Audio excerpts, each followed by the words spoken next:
ఒక వీడియోకి main role వచ్చేసి ఏంటంటే కలర్ గ్రేడింగ్ అండి. ఇది తెలియక మీలో చాలామంది ఎట్లా పడితే అట్లా కలర్ గ్రేడింగ్ చేసి వీడియోస్ అయితే అప్లోడ్ చేస్తుంటారు, మళ్ళీ క్వాలిటీ పోయిందని ఏడుస్తుంటారు. అందుకని చెప్పేసి నేనైతే ఈరోజు కలర్ గ్రేడింగ్ గురించి అయితే పూర్తిగా డీటెయిల్స్ అయితే డిట్ టు డిట్ ఎక్స్ప్లెయిన్ చేస్తాను. ఈ వీడియోని ఎక్కడ స్కిప్ చేయకుండా చూడండి. అండ్ ఇంకేమాత్రం ఆలస్యం చేయకుండా వీడియోలోకి అయితే వెళ్ళిపోదాం. వీడియోలోకి వెళ్ళే ముందు నాదొక చిన్న రిక్వెస్ట్ అండి, మీరు ఎవరైనా నా ఛానల్ని విజిట్ చేస్తుంటే ప్లీజ్ సబ్స్క్రైబ్ చేసి సపోర్ట్ చేయండి. ఇంకాస్త బెటర్గా వీడియోస్ అయితే తీయడానికి నేను ట్రై చేస్తాను. ఎందుకంటే మీ సపోర్ట్ ఉంటే నేను ఎప్పుడు ఇలా వీడియోస్ తీస్తూ ఉంటాను. అందుకని చెప్పేసి నేను మిమ్మల్ని సపోర్ట్ అడుగుతున్నాను. ప్లీజ్ సబ్స్క్రైబ్ చేయండి, ఏమనుకోకండి. ఒక వీడియోని అయితే షూట్ చేసుకుని యాడ్ చేసుకున్నాను. ఆ తర్వాత ఇక్కడ అడ్జస్ట్మెంట్లోకి వెళ్ళాను. బ్రైట్నెస్ అంటే మన వీడియో లో లైట్లో తీస్తే బ్రైట్నెస్ పెంచండి, లేకుంటే తక్కువ చేయండి. నా వీడియో నార్మల్గానే ఉంది కాబట్టి నేనైతే దీన్ని యూజ్ చేయను. కాంట్రాస్ట్ దీన్ని మీరు మరీ అంత ఎక్కువగా పెంచకండి, మీ వీడియో క్వాలిటీ పోద్ది. ఒక 4, 5, 10 అంతవరకు అయితే ఉంచండి.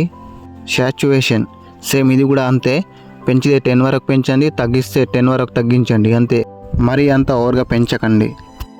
ఎక్స్పోజ్ దీన్ని అయితే మీరు మరీ అంత ఎక్కువ పెంచకండి, దీన్ని మైనస్లో ఉంచండి, ఒక 20 కిందనే. షార్పెన్ ఇది 7 to 10 వరకే ఉంచండి, ఎక్కువ అయితే వద్దు. ఒకవేళ మీ వీడియో షార్ప్గానే ఉంటే దీన్ని అయితే యూజ్ చేయకండి.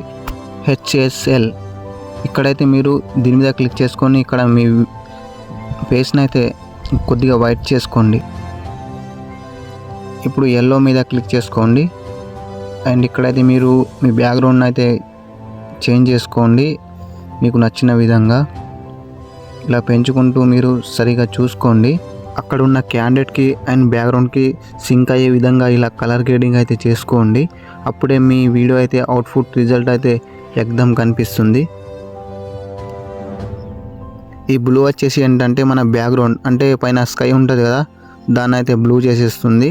మనకు నచ్చిన విధంగా ఇక్కడ చేసుకోవచ్చు బ్లూ మన స్కైని. ఇది కూడా మన బ్యాక్గ్రౌండ్ స్కైని బ్లూ చేసేస్తుంది.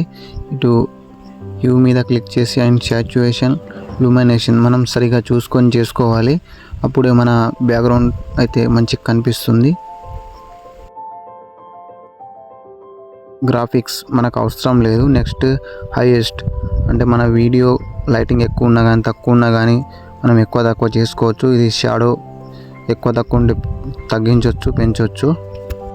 ఫేడ్, విగ్నిటీ, గ్రైన్ మనకి ఇవి అవసరం లేదు.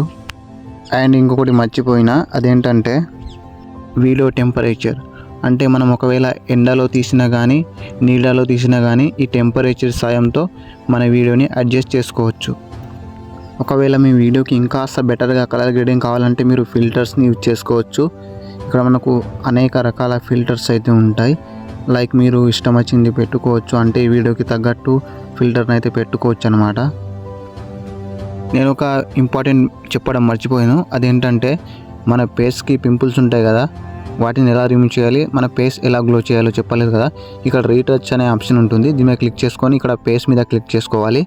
అండ్ ఇక్కడ వచ్చేసి ఫస్ట్ ఆప్షన్ని క్లిక్ చేసుకొని దీని అయితే పెంచుకుంటూ పోవాలి. మరీ అంత పెంచకండి, ఒక 50 దాకా ఉంచండి, అప్పుడే మన వీడియో అయితే మంచిగా కనిపిస్తుంది, మన ఫేస్ కూడా కనిపిస్తుంది మంచిగా.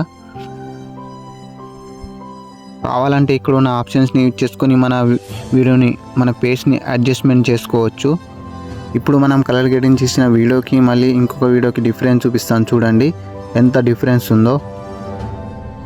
ఇప్పుడు నేను చెప్పిన విధంగా మీరైతే కలర్ గ్రేడింగ్ చేయండి, మీ వీడియో క్వాలిటీ ఇంత ఇంచు కూడా తగ్గదు, తగ్గేదే లేదు. సో మళ్ళీ నెక్స్ట్ వీడియోలో కలుద్దాం, అప్పటి వరకు బాయ్ బాయ్.